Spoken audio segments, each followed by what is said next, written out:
So it gives the complete information of wave associated in particle.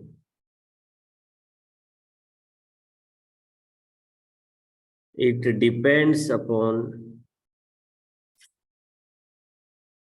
position and time. Position and time. ये जो wave function है वो किस पर depend करता है बच्चों? तो पोजीशन और टाइम के ऊपर डिपेंड करता है। ठीक है, ओके।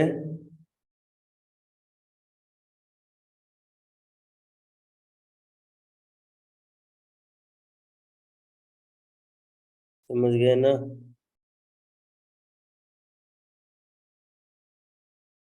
सो एक वेव फंक्शन जो होता है हमारे पास, वो क्या होता है कि एक ऐसा क्वांटिटी है, मैथमेटिकल टर्म है, जो वेव के बारे में कंप्लीट इंफॉर्मेशन देता है। वेव के बारे में कंप्लीट इंफॉर्मेशन हमको प्रोवाइड कराता है। ठीक है, कि वो वेव के बारे में एक कंप्लीट इंफॉर्मेशन हमको प्रोवाइड कराता है, उसको हम लोग कहते हैं बच्चों, उसको हम लोग कहते हैं वेव फंक्शन। ठीक है, अब देखिए वही चीज यहाँ लिखे हैं, wave function is a mathematical term of wave associated in moving any particle. किसी भी पार्टिकल को मोशन करने में जो वेव एसोसिएटेड होता है ना, उसको वेव फंक्शन, और उसका जो मैथमेटिकल टर्म है उसी को कहते हैं वेव फंक्शन।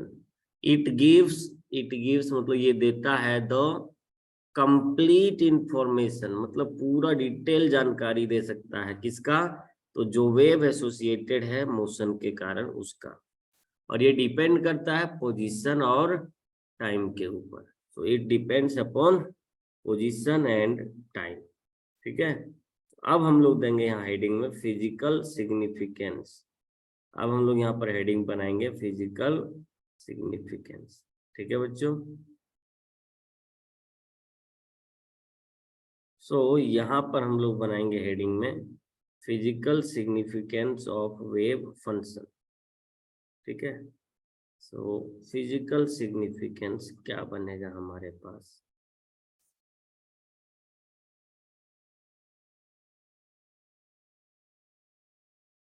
फिजिकल सिग्निफिकेंस हमारे पास क्या होगा? ठीक है, सो इस सिचुएशन पर हम लोग यहाँ पर समझेंगे कि जो वेव फंक्शन है वो किस पर डिपेंड कर रहा है।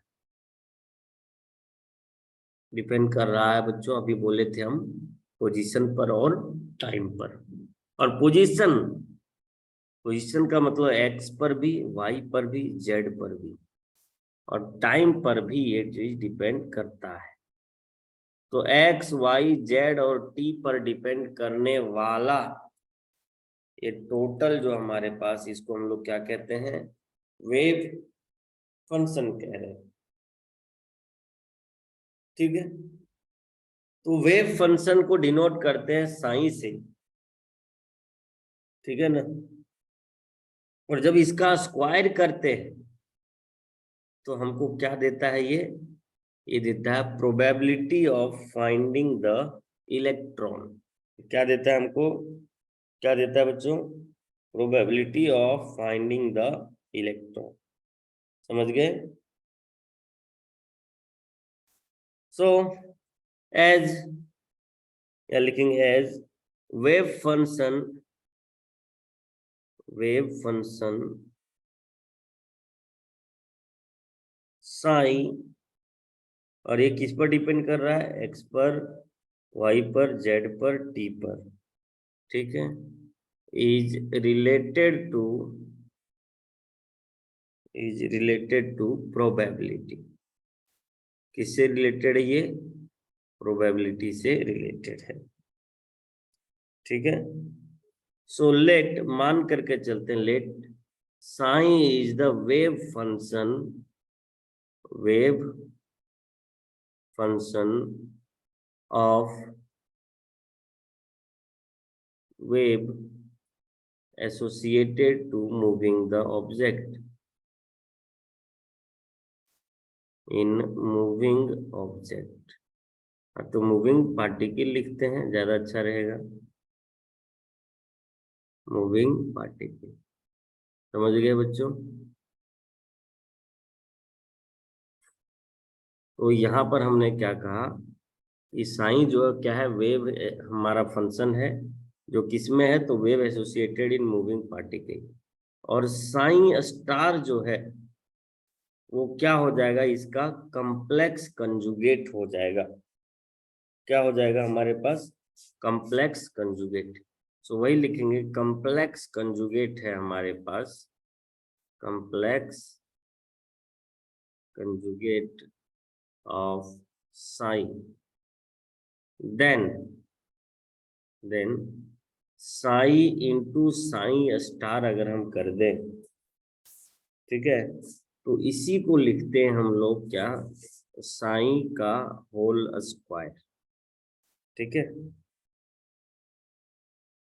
रिप्रेजेंट, ये क्या रिप्रेजेंट करेगा, तो it represents the probability of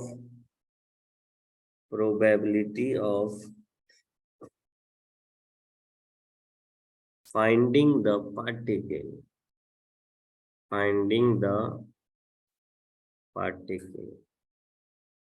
मतलब पार्टिकल को पाने की जो प्रोबेबिलिटी होगा वो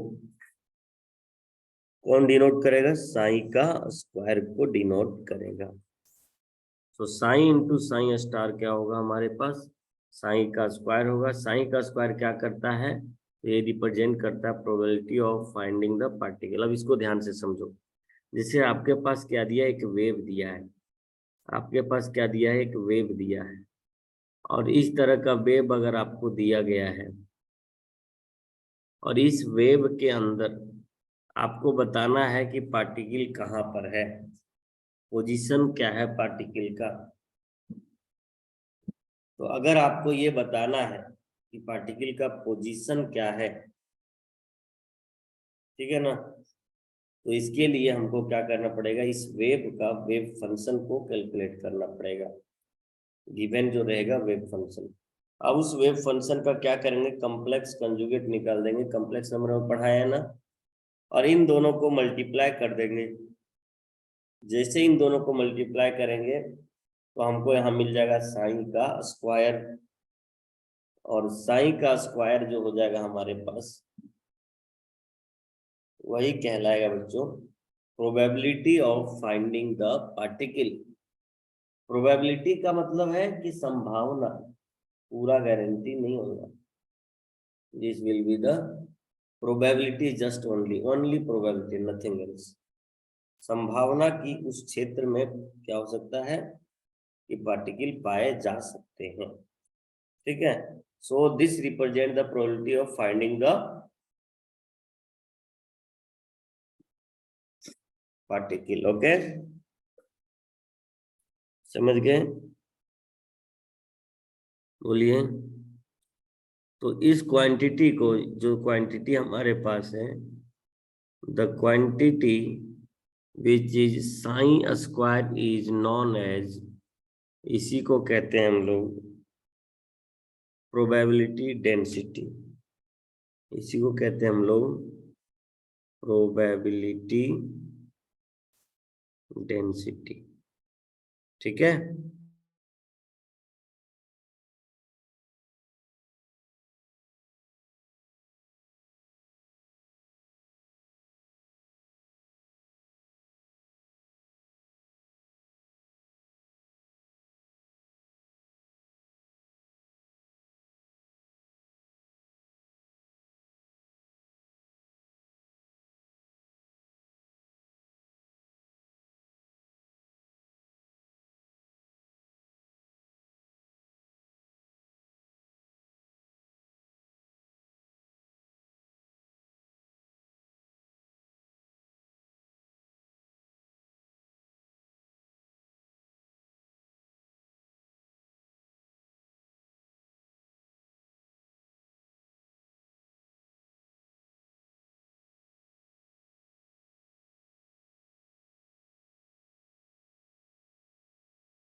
ओके, सो ये जो क्वांटिटी है इसको हम लोग कहते हैं probability of finding the particle. ठीक है, इसको कहते हैं प्रोबेबिलिटी डेंसिटी। समझे? अब आता है यहाँ पर हमारे पास, अब आते हैं वैज्ञानिक जिसका नाम है यहाँ पर, जिनका नाम है मैक्स बॉर्न। ठीक है, अब कौन आते हैं? Max born. ठीक है, और वो क्या बताते हैं वो देखिए।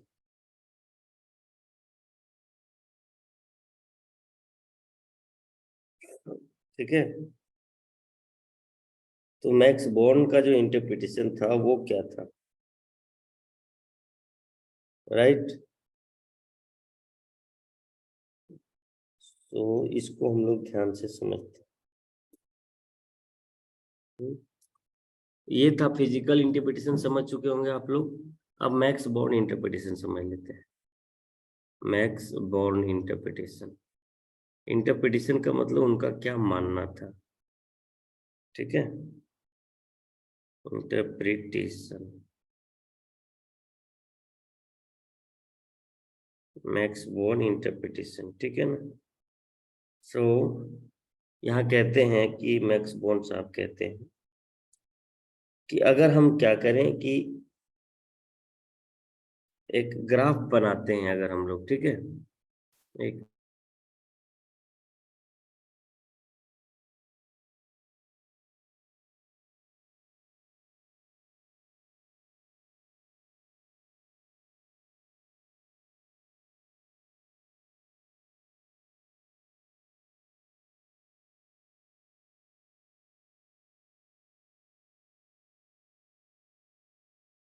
सो अगर हम लोग क्या करते हैं, यहाँ ओरिजिन ले लेते हैं और एक तरफ हम लोग ले लेते हैं एक्स एक्सिस और दूसरे तरफ साई को ले लेते हैं, मतलब कि हम साई एक्स पोजीशन और सॉरी वेव फंक्शन और पोजीशन के बीच में ग्राफ बनाते हैं।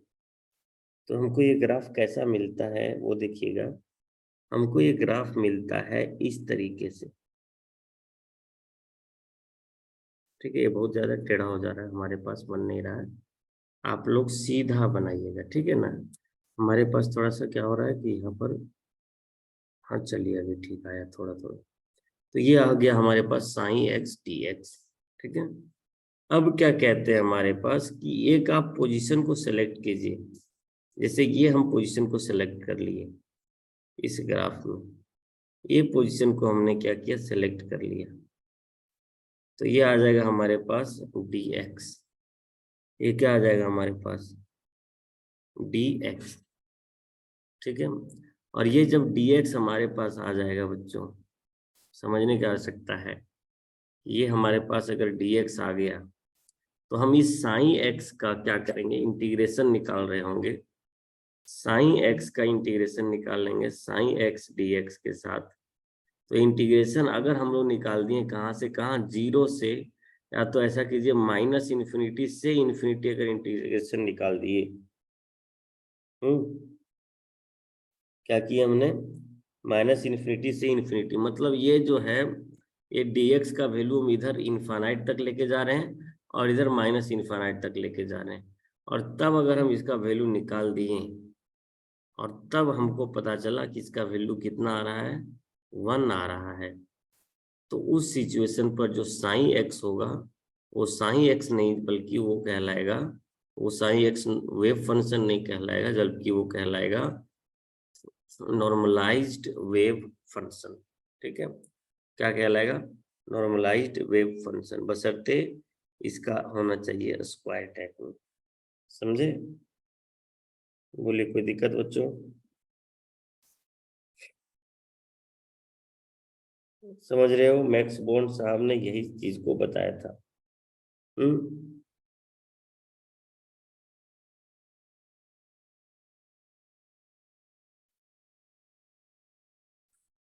और उन्होंने ये भी बताया था कि वेव फंक्शन जो होता है, wave function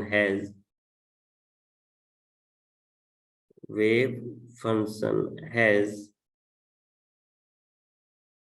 dynamical information, dynamical information. कि एक वेव फंक्शन के पास क्या होता है, एक डायनेमिकल इंफॉर्मेशन होता है about the particle, about the particle. और डायनेमिकल मतलब होता है यहाँ पर कि जो मोशन कर सकता हो मोशन करते वक्त, ठीक है। तो वेव फंक्शन जिसके पास क्या होता है, डायनेमिकल इंफॉर्मेशन होता है किसके बारे में, पार्टिकल्स के बारे में, ठीक है। दूसरा बात इन्होंने ये भी बताया था, मोर इमीडिएटली, अगर हम लोग कहें कि बहुत ही जल्दी में, तो ये वेव फंक्शन जो हमको क्या बता सकता है, it has the information, it has the information about the location of particle, about the location of particle। समझ गए? तो ये था हमारे पास मैक्स बॉर्न का इंटरप्रिटेशन। और सिमिलरली आप ये समझ चुके होंगे कि फिजिकल सिग्निफिकेंस क्या होता है वेव का, वेव फंक्शन का फिजिकल सिग्निफिकेंस समझ में आ गया।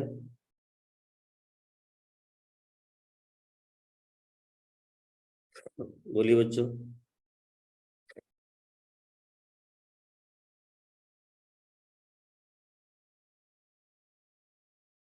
Is there any problem?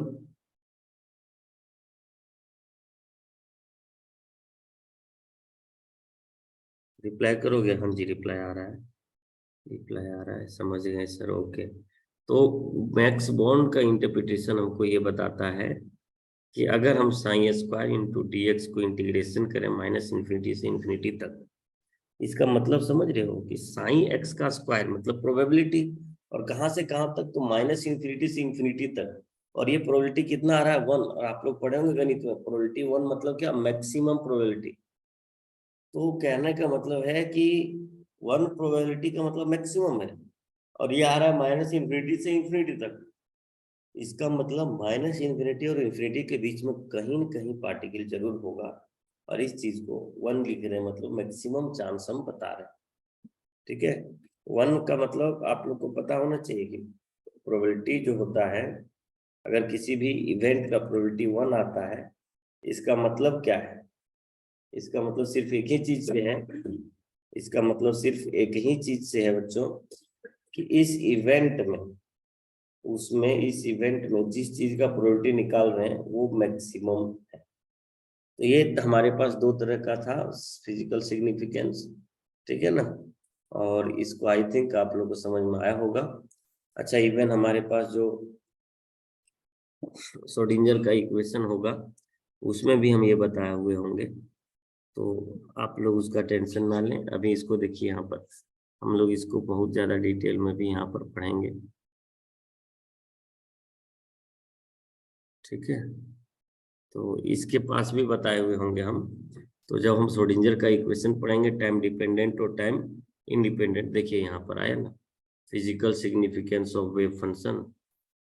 ये आपको दिखाई नहीं दे रहा होगा, अब दिखेगा, दिखा? बताइए, physical significance of wave function, यही चीज है, यही चीज, हम यही चीज आपको बताना चाह रहे थे, ठीक है ना। देखिए, वही चीज हम आपको बताएं कि अगर ये 1 आता है तो इसको कहते हैं हम लोग नॉर्मलाइज्ड वेव फंक्शन। और अगर 3 डायमेंशन के लिए लिया जाए तो देखिए ये इस तरीके से होता है, डीवी लेते हैं हम लोग यहाँ पर, ठीक है ना। अब ये होता है maximum probability of finding the element, ठीक है।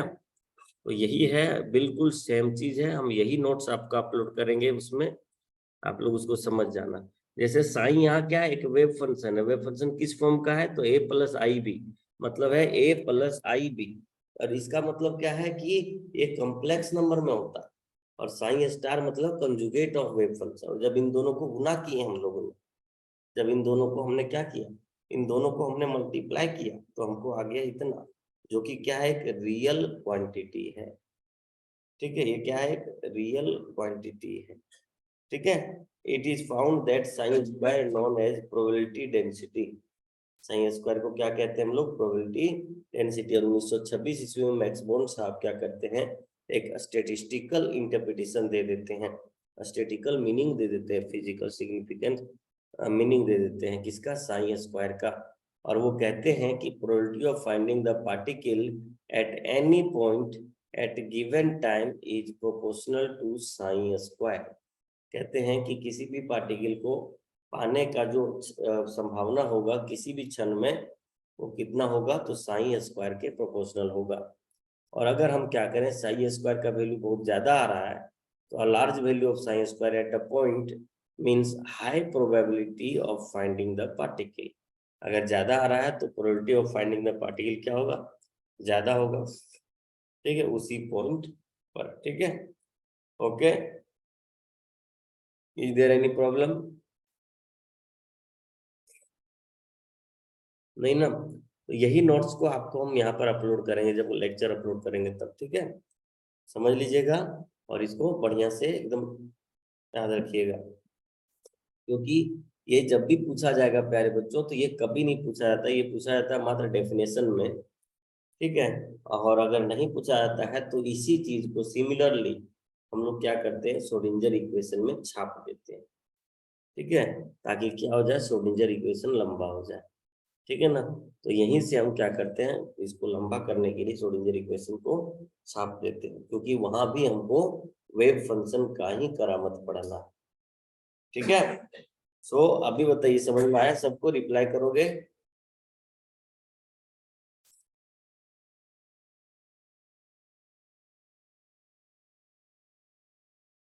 ओके, समझ में आ गए, वेरी गुड, ओके प्रियांशु, तो अभी आप लोग लेफ्ट ले लीजिए, ओके।